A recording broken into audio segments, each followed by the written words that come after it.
Well, g'day, guys. I'm Brad, and I'm joined by Sogg, and we're back for another episode of the A-League Couch Critics. Thanks for watching or listening to us, wherever you may be doing so.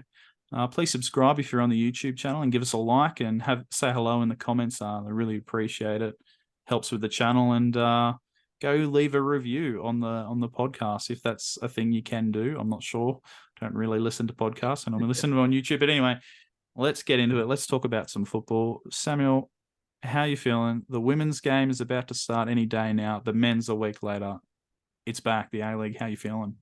Yeah, so good. Just enjoying having football back. Lots of chat, lots of stories coming out. Even saw it on the news on ABC and Channel 10. That's good fun. Apparently there was ads during the AFL and the NRL grand finals as well. So yeah, we're I think hitting the big time. yeah, look, I think it's just exciting to have football back. We're in football season. Every A-League fan's dream time of the year. The weather's getting hot, and you know that you're going to see 22 sweaty people running around a pitch at 3 o'clock in the afternoon. How good. But seriously, what a way to start the new A-League women's season this weekend. Central Coast Mariners back for their first game in the A-League women's for yonks. And have you seen their trophy they've got for it? Oh, it is pure A-League, just peak A-League. A bit of fencing, isn't it? Yeah, railing or something, or what Bit do of they call road it? barrier. Yeah. Yeah, No, that's cool. you've Guardrail, got a that's the few of thing. those in your day, haven't you? Yeah, well, I don't remember them. But yeah, it adds to the bit of the slab of concrete or the bitumen or whatever the men's have. So Yeah. gotta love All it right. from the F3 teams. Also, did you see that it's the two times they play each other, and if it's equal on results and goal difference, they're gonna do a penalty shootout that has nothing to Oh, do with the A-Leagues. Just imagine that. You have a draw oh and gosh, it's like, well, you know what? Let's just have an unofficial penalty shootout. that's pretty fun. I love it. It is peak A League, but I think that's really cool. Yeah, I rate it. A bit of fun. Why not? Yeah. How are you feeling about the women's competition coming back this weekend? I'm pretty worried being a Wanderers fan. They've been pretty underwhelming for a number. Well, the vast majority of their existence in the A League women, but I'm feeling pretty excited. I'll be going to the game. $15 tickets down the Sydney Football Stadium. Unfortunately, the time coming all the way from Bathurst isn't particularly great. It's 7:45 on a Saturday night, but there's a real good buzz around. At least I think there's a real good buzz around the competition, Yeah. and yeah, who knows? We might break the A League attendance record. It was set last year during the grand final with about 9,500, and Yep. I don't know what the vibe is. I was speaking to a Wanderers women's player today, and she said they're hopeful of getting 15,000. So if they could get that, that would be amazing. So Yeah, that's um, really outrageous. Like yeah, if 50,000 is, what you'd hope for most of the men's teams coming back for the first round. Like if you could get consistent 15 across the board, that'd be awesome. So for the women's game, I think that would be just fantastic. Obviously, we're going to talk a little bit of, do we think that the momentum from the Women's World Cup has actually come through, and maybe if 15,000 people are going to show up to the first round, Sydney Derby, maybe that is a bit of that momentum carrying on for the women's game, which yeah, is where it deserves to be as well. yeah. So do you reckon that momentum will carry on from the World Cup? I think they've done some really good marketing around it. Courtney Vine has obviously been the poster girl. That penalty against France in the World Cup, and she's talking about, she can't walk down the street without people recognizing her, which, go to even just last year, I don't think that would have been the case if you weren't an awesome Yeah. football fan. So I think that's really positive signs. And I think the A-Leagues have really marketed well. Mm. You've got Lydia Williams back at Melbourne Victory. You've got Kaya Simon at Central Coast Mariners. Got Courtney Vine, of course. And I think you've got as well at Brisbane Raw. Mika Yallop? No, no, no. But she is back at Brisbane Raw. Tamika Em- Yallop has come back to Brisbane Raw. Okay, well yeah. that's banging. And Emily Gilnick, she's back. I don't know who she's with. Yeah, so you've got a heap of these Matildas players, current and past, coming back to the league, and I think that's really good. And the A-Leagues have been trying to show that in their advertising. So I think it's fantastic, and I think we're going to have a really good first round. Obviously not on live TV though, and I think that might hurt a little bit. Potentially.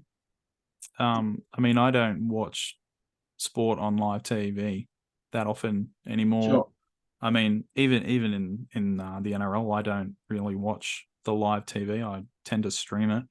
So, I mean, there's plenty of advertising around. Like, yeah, I don't know. Like, I guess it depends for the average Joe you're trying to bring in and watch the games. Like, I don't consume the TV the same way someone would have 20 years ago.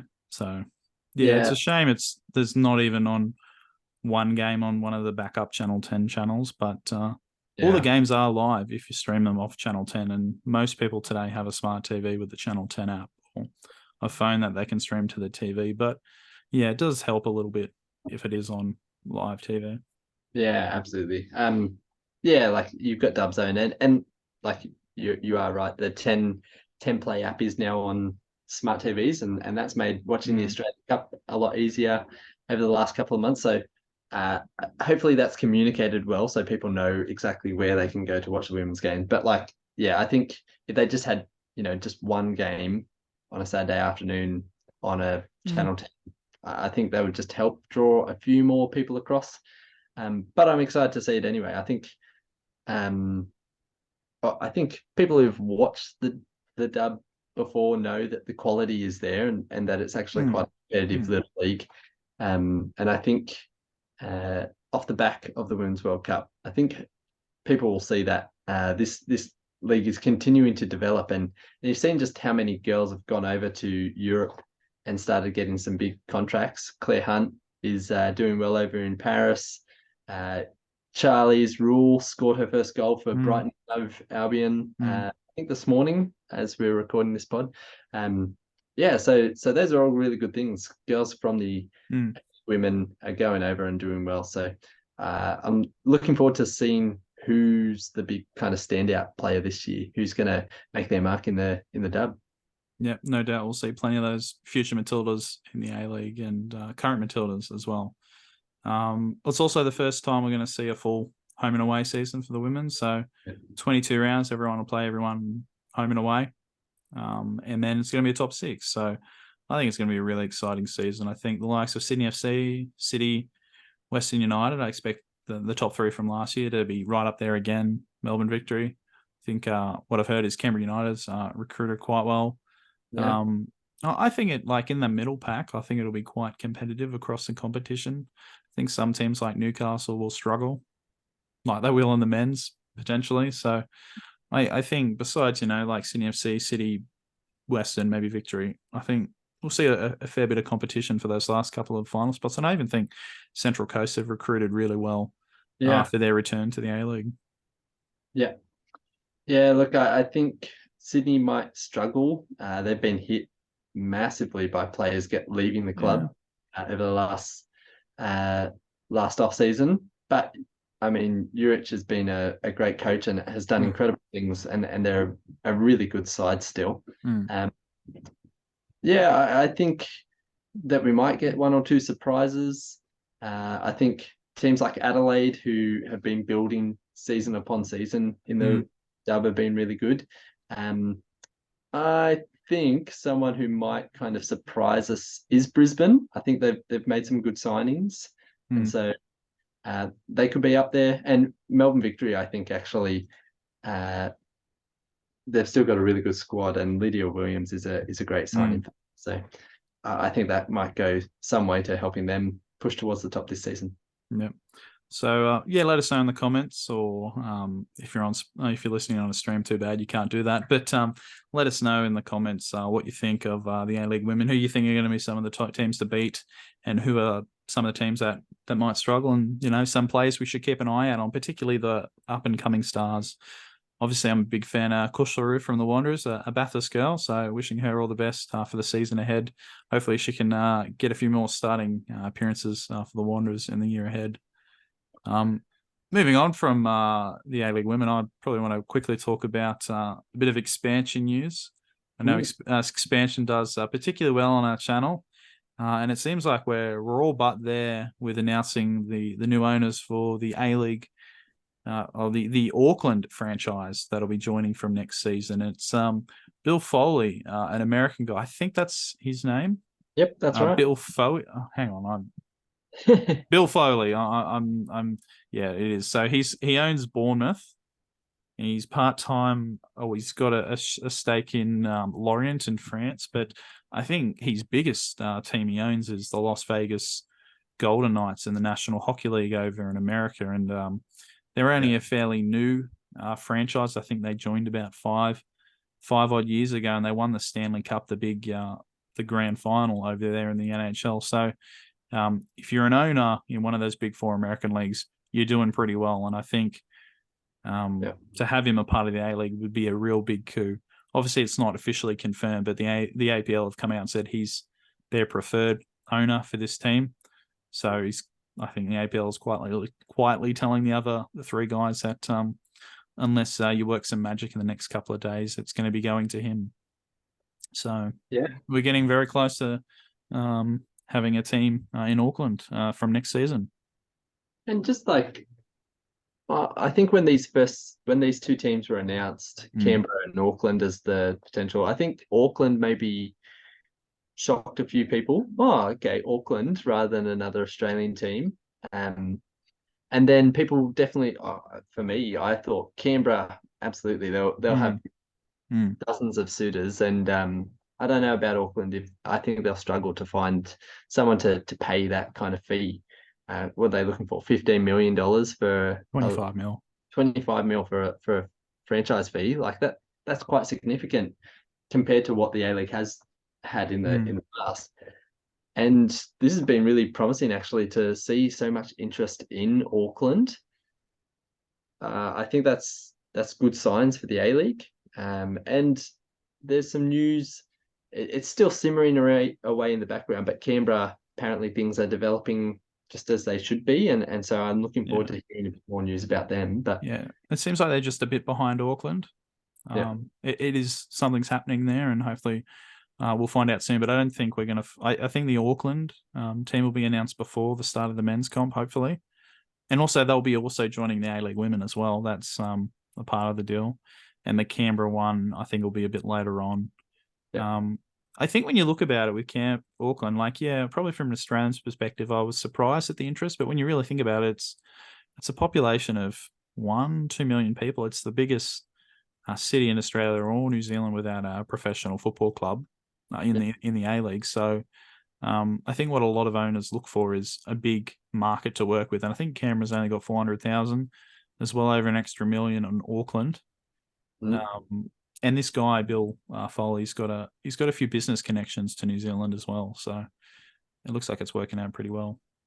Yeah, look, I think it's fantastic. And these two teams are supposed to be joining the competition next season. Is that right? There's still a little bit of time. Obviously, we've got the longest off season in world football for them to recruit and do all those kind of things. But I'd want to see some solid kind of announcements be coming in the next couple of weeks, because I want these two teams to be ready to be up and running and us have a 14 league team next season.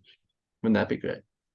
No, I think a year would be a pretty solid amount of time. So all the best to them. Hopefully Canberra can keep clocking along well, and we'll have that 14 team comp next year.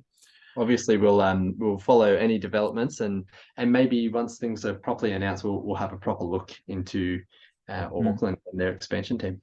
Yeah, no doubt. Cool. Well, by the time this pod comes up, we would have played England, and unfortunately, we can't tell you exactly what happened in that game. But I did have a chat on the Three Lions podcast the other day. So if you haven't seen that, go check out Three Lions podcast. I'll just make sure I've got the right name for it. Maybe we'll put it. We'll put a link to it in the description, and it should pop up at some point. And I have shared it to our Facebook, our YouTube account as well. So Yeah, Three Lions podcast. Go check it out at the Digit Three Lions podcast. And I had a good chat to Russell, just a little bit about the game, but more about Australian football in general, which is good to have a chat to an Englishman just about how the A League and our national team's going right now. So come on, you Socceroos! I no doubt when this goes live, we've probably already beat England at Wembley 4-0. So. That'll be great, and there'll be a new Ashes set up right there.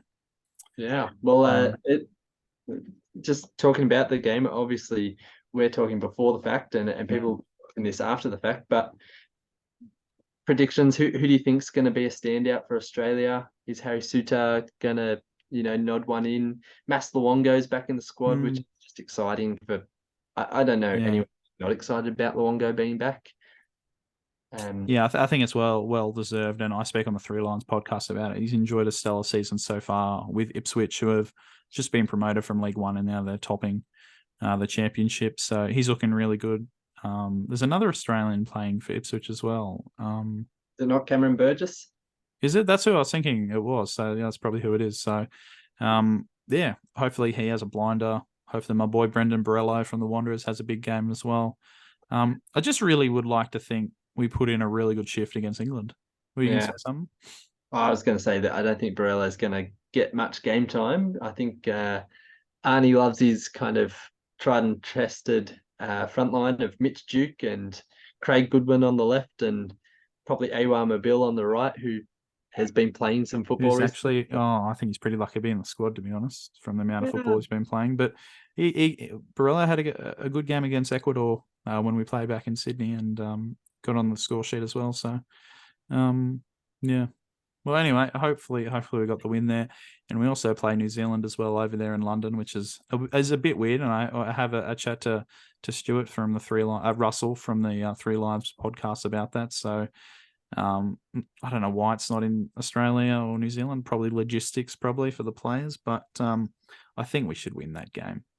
I think. Yeah, we'll beat New Zealand. We shouldn't struggle to beat New Zealand unless Arnie really wants to rotate the squad a little bit, but I don't see much of a reason for that.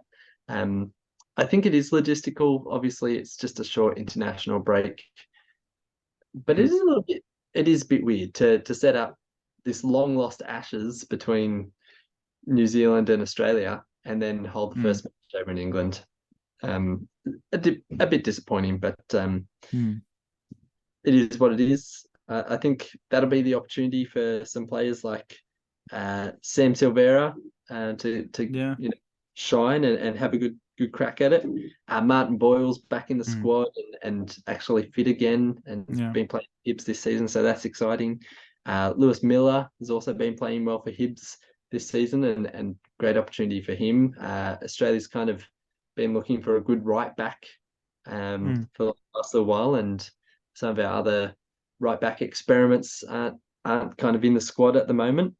Ryan Strain's there as well, so lots of the Scots are in this squad at the moment.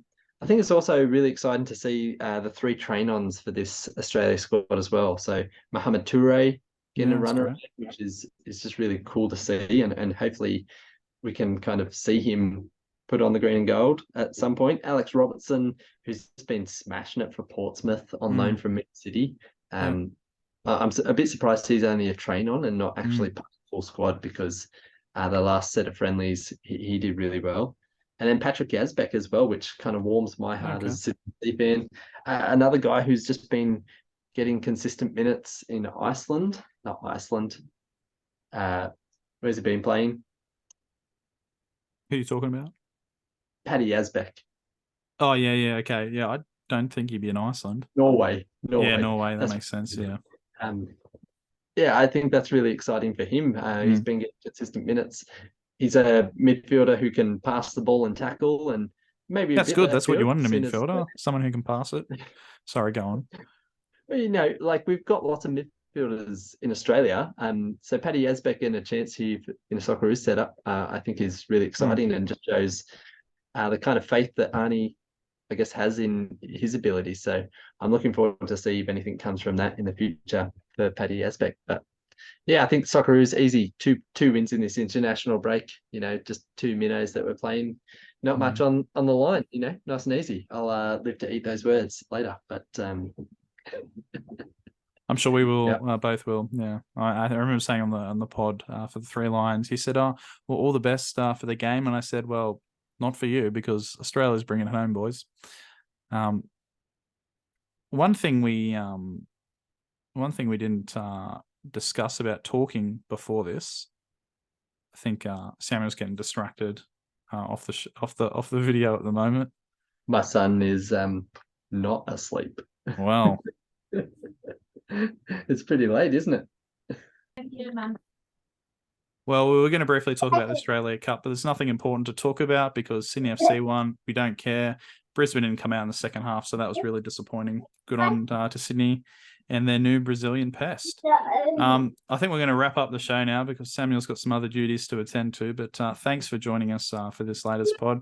We'll be back next week. Hopefully, we'll probably just preview the A-League men's and give our predictions about where everyone's going to finish, and be proved totally wrong. But thanks, guys, for watching. Like I said at the start, like, subscribe, comment, and if you're on the Spotify or the listening apps, probably can't do that, but leave us a review. And until next time, see you later.